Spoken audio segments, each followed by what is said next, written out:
ಕೆಲಸ 10 ವರ್ಷ ಆಗಿದೆ ನರೇಂದ್ರ ಮೋದಿ ಸರ್ಕಾರದಲ್ಲಿ ಬಂದು ಬೇರೆ ಏನ್ ಮಾತಾಡ್ತಾರೆ ಹೇಳ್ರಿ. ಶಕ್ತಿ ಪೀಠಗಳು ಯಾರ ಕಾಲದಲ್ಲಿ ಆಗಿರೋದು? ಇವ್ರೇನ್ ಮಾಡಿದ್ದಾರೆ?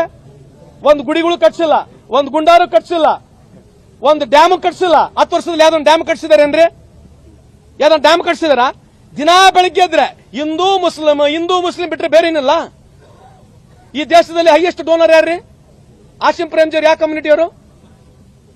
2 ಲಕ್ಷಕ್ಕೂ ಕೋಟಿ ಹೆಚ್ಚು ಕೊಟ್ಟಿರ್ತಕ್ಕಂಥ ಉದ್ಯಮಿದಾರ ಯಾರು? ಆಸಿಂ ಪ್ರೇಮ್ಜಿ ಯಾರು? ಆಸಿಂ ಪ್ರೇಮ್ಜಿ ಯಾರ್ರಿ? ಇಂಥವೆಲ್ಲ ಉದಾಹರಣೆಗಳಿಲ್ಲ.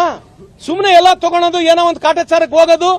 ಆಮೇಲೆ ಅಷ್ಟೇ ನಿಮಗೆ ನೋವು ಇದ್ರೆ ಮಿಡ್ಲ್ ಈಸ್ಟ್ ನಲ್ಲಿ ಎಷ್ಟು ಜನ ಇದ್ದಾರೆ ಗೊತ್ತೇನ್ರಿ? ಈ ದೇಶದಲ್ಲಿ ಮಿಡ್ಲ್ ಈಸ್ಟ್ ಕಂಟ್ರಿಯಲ್ಲಿ ನಮ್ಮ ಭಾರತ ದೇಶದವರು 4.25 ಮಿಲಿಯನ್ ಜನ ಇದ್ದಾರೆ. ಸುಮಾರು 50 ಲಕ್ಷ ಜನ ಮಿಡ್ಲ್ ಈಸ್ಟ್ ನಲ್ಲಿ ಇದ್ದಾರೆ. ಅವ್ರು ಯಾರು ಹೇಳ್ತಾ ಇದ್ರು, ನೀವು ಮುಸ್ಲಿಂ ಅಂಗಡಿಗಳಿಗೆ ಹೋಗ್ಬೇಡ್ರಿ ಅಂತ ಹೇಳಿರ್ತಕ್ಕಂಥ ಕೇಳಿದೆ. ಹೌದಾ? ಮುಸ್ಲಿಂ ಅಂಗಡಿಗಳಿಗೆ ಹೋಗ್ಬೇಡ್ರಿ ಅಂತ ಹೇಳ್ತಾರೆ. ಯಾಕ್ರಿ ಮುಸ್ಲಿಂ ಅಂಗಡಿಗೆ ಹೋಗ್ಬಾರ್ದು ಅಂದ್ರೆ, ನೀವು ಮಿಡ್ಲ್ ಈಸ್ಟ್ ಆಯಿಲ್ ಖರೀದಿ ಮಾಡ್ತಿರಲ್ಲ, ದೇಶದ 50% ಆಯಿಲ್ ಖರೀದಿ ಮಾಡ್ತಕ್ಕಂಥದ್ದು ಮುಸ್ಲಿಂ ಕಂಟ್ರಿಯಿಂದ ಖರೀದಿ ಮಾಡ್ತಿದ್ವಿ. ಇದಕ್ಕೆ ಏನ್ ಮಾಡ್ಬೇಕೀಗ? ನಮ್ಮ ದೇಶದ ಸುಮಾರು 50 ಲಕ್ಷ ಜನ ಯುವಕರು ಮುಸ್ಲಿಂ ದೇಶದಲ್ಲಿ ಇವಾಗ ಏನ್ ಮಾಡ್ಬೇಕು? ವಾಪಸ್ ಕರೀತಾರೆ ಅವರಿಗೆ. $50 ಬಿಲಿಯನ್ ವರ್ಷಕ್ಕೆ ಅಲ್ಲಿಂದ ಫಾರಿನ್ ರಿಮಿಟೆನ್ಸ್ ಬರುತ್ತೆ. $50 billion is remittance every year from Middle East countries. ಈಗ ವಾಪಸ್ ಕರೀತಾರೆ ಅವರಿಗೆ. ಏನೋ ಸುಮ್ಮನೆ ಕಾಟಾಚಾರಕ್ಕೆ ಓಟ್ಗೋಸ್ಕರ ಓಟಿನ ಡ್ರಾಮಾ ಬಿಟ್ರೆ ಇವ್ರು ಯಾರು ಒರಿಜಿನಲ್ ಹಿಂದೂಗಳ್ರಿ? ಇವರ ಹಿಂದೂಗೆ ಟೇಕ್